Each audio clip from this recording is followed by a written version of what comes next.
અસ્મિતા વિશેષમાં આપનું ફરી સ્વાગત છે। મૂળ ખેડૂત અને પશુપાલક ગણાતા પાટીદારો ગુજરાતમાં કઈ રીતે આવ્યા અને ધીમે ધીમે કઈ રીતે તેમનો પ્રભાવ વધતો ગયો, કઈ રીતે પાટીદારો સફળ થયા અને દેશ દેશાવરમાં સફળતા મેળવી, આવો જોઈએ પાટીદારોનો ડીએનએ।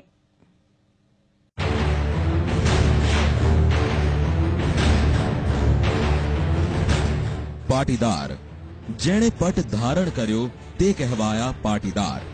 પટ એટલે જમીન અને દાર એટલે ધારણ કરવું। ગુજરાતમાં પાટીદારો જમીનદાર છે અને કૃષિનું કામકાજ તેમની પાસે છે। તેનું કારણ છે 900 વર્ષ જૂના ઇતિહાસમાં પડેલી એક સત્ય કહાની। જે ગુજરાતમાં આવ્યા અને એ લોકોનું જમીન સાથે સંબંધ હતો। આ પાટી ઉપરથી પાટીદાર આવ્યું। જમીનની પાટી પટ્ટી જેને કહે છે એના ઉપર પાટીદાર શબ્દ બન્યો અને પાટીદારો જ્યાં જમીન છે ત્યાં બધે પાટીદારો વસ્યા પહેલા। એના વિશેની ઘણી બધી માન્યતાઓ સમાજમાં પ્રચલિત છે। એના ઘણા બધા પુસ્તકો લખ્યા છે। એ રામના બંને લવ અને કુશ બે પુત્રો હતા એ પણ વાત છે। એ સિવાય પણ બીજી બધી કથાઓ એની પાસે સંકળાયેલી છે। પણ મૂળ આ એક કુર્મી ક્ષત્રિય લોકો, કુર્મી ઋષિના વંશજો એ પાટીદારો અને એ લોકો ખેતી સાથે સંબંધ ધરાવનારા હતા। અત્યારે ન માત્ર ગુજરાતમાં દેશ અને દુનિયામાં પાટીદારોની બોલબાલા છે, પણ એક સમય એવો હતો જ્યારે ગુજરાતમાં એક પણ પાટીદાર નહોતો। એ સમય એટલે 12મી સદીનું ગુજરાત, જ્યારે ગુજરાતમાં સિદ્ધરાજ જયસિંહનું રાજ હતું। સિદ્ધરાજ જયસિંહે કૃષિને સમૃદ્ધ કરવા પંજાબના ગંગા જમુના વચ્ચે આવેલા ફળદ્રુપ વિસ્તાર દ્વાબમાં વસતા 1800 પરિવારોને ખેડા લાવીને વસાવ્યા। એ વખતે પંજાબમાં ખેતી સફળ હતી અને કણબીઓ ખેતી તેમજ પશુપાલનમાં કુશળ ગણાતા। ખેડા અને તેની આસપાસનો પ્રદેશ ત્યારે જંગલ સ્વરૂપમાં હતો અને જંગલ કાપીને સિદ્ધરાજ જયસિંહે ખેતી અને પશુપાલનના ઉદ્દેશથી કણબીઓને પંજાબથી લાવીને અહીં વસાવ્યા। તેમને પ્રોત્સાહન આપવા નરવા યોજના અમલી બનાવી। નરવા એટલે કાયમી જમાબંધી વાળી જમીન। ખેડા પ્રદેશની જંગલની જમીન પંજાબથી લાવેલા કણબીઓને ખેતી કરવા આપીને નરવા યોજનાને લીધે જમીન એક પેઢીથી બીજી પેઢીને મળતી હતી, પણ તેના ભાગ નહોતા પાડવામાં આવતા। કુટુંબના જે મોભી હોય તેમના પાસે જ આખી જમીનનો અધિકાર રહેતો। પંજાબ અને હરિયાણાથી જે જાટ આવીને વસ્યા અને અહીંયા જેમને જમીનના પટ્ટા મળ્યા એ કણબી પાટીદાર કહેવાયા અને એ કણબી પાટીદારમાંથી પછી ગામ પટેલ કહેવાય, એટલે એમની પટેલ અટક થઈ।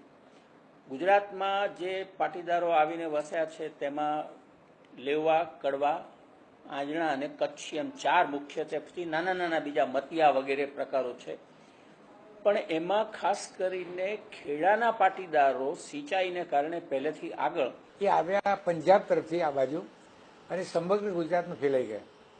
અને એ વખતના રાજા મહારાજાઓ પણ પાટીદારોને વધારે માન મોભો આપતા, કારણ કે એ લોકો જમીન ખેડીને ઉત્પાદન કરતા હતા અને મહેસૂલ સરકારને વધારે આપતા હતા, એટલે પાટીદારો બધાઓને પ્રિય હતા। અને એક આ એવી એક જ્ઞાતિ છે કે ખૂબ મહેનતુ અને ખૂબ પ્રમાણિક, નિષ્ઠા એના રગે રગમાં, કોઈને છેતરવાની કદી ભાવના જ નહીં, લેવાની વૃત્તિ જ નહીં, એ સતત કોઈને આપવામાં જ માને અને આપીને ખુશ થનારી આ એક જ્ઞાતિ। વર્ષ 1460 થી 1511 વચ્ચેનો સમયગાળો। ગુજરાતમાં આ સમયગાળામાં મોહમ્મદ બેગડાનું શાસન હતું અને અલાઉદ્દીન ખિલજીએ ગુજરાત પર આક્રમણ કરીને ફેલાવેલી અશાંતિને ધીમે ધીમે બેગડાએ શાંત પાડી। ખેડા પ્રદેશમાં પાટીદારોને આખા ગામની જમીનના માલિક બનાવવામાં આવ્યા। આખા ગામની જમીન એક જ વ્યક્તિને આપવા પાછળ મોહમ્મદ બેગડાનું કારણ હતું કે તેને નજરાણું મળતું રહે અને ગામનું શાસન પણ પાટીદારના હાથ નીચે ચાલતું રહે। નજરાણું વસૂલ કરવાની વ્યવસ્થાના ભાગરૂપે જ પાટીદારો પાસે આખા ગામની જમીનની માલિકીનો હક આવ્યો।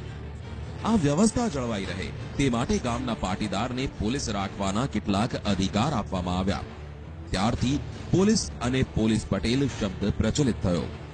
પટેલ એટલે ગામના મુખી, જેનું કામ હતું મહેસૂલ ઉઘરાવવાનું। ચરોતર પ્રદેશમાંથી જ પાટીદારના સ્થાને પટેલ શબ્દ પણ પ્રયોજાવાની શરૂઆત થઈ। અને ધીમે ધીમે પટેલ શબ્દ મોભાદાર હોવાથી બીજી જ્ઞાતિઓ પણ પોતાની અટક પટેલ તરીકે રાખવા લાગી. નહીં તો હકીકતમાં પટેલ કોઈ જ્ઞાતિ નથી, એ એક પોસ્ટનું નામ છે. એક કારણ આ પણ છે કે ઉત્તર ગુજરાત અને મધ્ય ગુજરાતમાં પટેલ સરનેમ વધારે જોવા મળે છે, જ્યારે સૌરાષ્ટ્રમાં પટેલો હોવા છતાં તેમની સરનેમમાં પટેલ શબ્દ જોવા મળતો નથી. આમ પટેલ સમાજ પહેલા પટેલ સમાજથી નતું ઓળખાતા, પાટીદાર તરીકે ઓળખાતા. મારા સ્કૂલ લિવિંગ સર્ટિફિકેટ વર્ષોથી મારા પોતાના પર મેં પાટીદાર લખાય. અને પાટીદાર કોમ ગુજરાતની અંદર મોટી મોટી રજવાડાઓની જમીન ખેંચતા હતા, એટલે જમીનો આપી એમાં પાટીદાર થઈ ગયા. ગુજરાતમાં પોલીસ કે પોલીસ પટેલનું ચલણ છેક 1961 સુધી ચાલતું રહ્યું. 1961માં ધ ગુજરાત પટેલ વતન અબોલિશ એક્ટ આવ્યો, જે એક્ટથી પટેલની ભૂમિકા નિભાવતા તમામ લોકો પાસેથી તેમના અધિકાર પરત લઈ લેવામાં આવ્યા. આ તો વાત થઈ પટેલના અધિકાર પરત લેવાના એક્ટની. પણ એ પહેલાની વાત કરીએ તો સરદાર વલ્લભભાઈ પટેલના પૂર્વજો પણ પંજાબથી આવ્યા હોવાનું મનાય છે. ચરોતર પ્રદેશમાં એ સમયે નડિયાદ, વાસો, કરમસદ, ભાદરણ, ધર્મજ અને સોજિત્રામાં પાટીદારો રહેતા હતા. આ પાટીદારો સૌથી ઊંચા ગણાતા હતા. મહી અને તાપી નદી વચ્ચેના ફળદ્રુપ વિસ્તારમાં તેઓ ખેતી કરતા હતા. સરદાર વલ્લભભાઈ પટેલના પિતા ઝવેરભાઈ પાસે ત્યારે 40 એકર જમીન હતી અને ઝવેરભાઈ સ્વામિનારાયણ સંપ્રદાયમાં માનતા હતા. સ્વામિનારાયણ સંપ્રદાયની પણ પટેલો પર ખૂબ મોટી અસર થઈ. પાટીદારોને આ સંપ્રદાયમાં આવવાથી માનપાન મળ્યા અને ઊંચો મોભો મળ્યો. પાટીદારોના કારણે જ દેશ અને વિદેશમાં સ્વામિનારાયણ સંપ્રદાયનો વિસ્તાર થયો. પ્રમુખ સ્વામી મહારાજ પણ પટેલ છે. તેમનું મૂળ નામ શાંતિલાલ પટેલ છે. પાટીદાર કોમ ખૂબ જ મહેનતુ છે. તેનું કારણ છે તેઓ પહેલેથી ખેતીકામ સાથે જોડાયેલા હોવાથી બીજા ધંધામાં પણ મહેનત કરે છે અને સફળતા આપોઆપ તેમને વરે છે. ગુજરાતના વિકાસમાં પણ પાટીદારોનું ખૂબ મોટું યોગદાન છે. ખેતીની રીતે જે દેશની ઇકોનોમી છે એમાં મહત્વનું એક અંગ એક પટેલ છે. કારણ કે જો ખેતીનું ઉત્પાદન આપણા દેશમાં ના હોય, કારણ કે આપણો દેશ ખેતી પ્રધાન દેશ છે, અને ખેતી પ્રધાન દેશમાં ખેતીને મહત્વ એ મુખ્ય અંગ છે અને એને કારણે ઇકોનોમી ટકી રહેતી હોય છે ને ઇકોનોમી પર બહુ મોટી અસર પડતી હોય છે. એને કારણે પટેલોએ જે ઇકોનોમીની દ્રષ્ટિએ જે એમનો હિસ્સો છે એ બહુ મોટા પ્રમાણમાં હિસ્સો છે અને કેટલીક જગ્યાએ ઊંચી પોસ્ટો ઉપર રહીને પણ એમને આ દેશની આર્થિક નીતિમાં અને આર્થિક નીતિ ઘડવામાં ખૂબ મહત્વનો ભાગ ભજવ્યો છે. તમે અમૂલ ડેરી જુઓ કે તમે કોટન કોઓપરેટિવ જુઓ કે તમે બીજા કોઈ પણ પ્રકારની સહકારી મંડળીઓ જુઓ, તો પરસ્પર સહકાર કરીને આગળ આવતા પાટીદારો તમને જોવા મળે. અને અમૂલનું મોડેલ એ તો એનું ઉત્તમ ઉદાહરણ છે.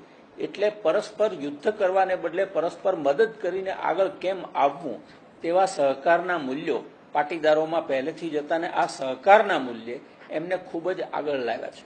જેમ કે ધારો કે આફ્રિકામાં કમાણી કરવા માટે ગયા અને કમાણી કરીને એ પછી ધારો કે ઈદી અમીનનો જે સમય આવ્યો ત્યારે છે ને એમણે પાછા લંડન તરફ ભાગવું પડ્યું.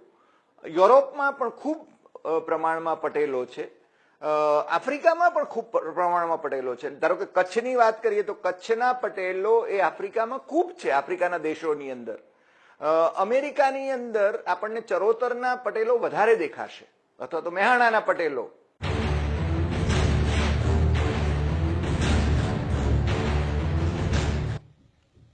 તો આ સાથે જ અસ્મિતા વિશેષમાં હાલ બસ આટલું જ. રજા આપશો. નમસ્કાર.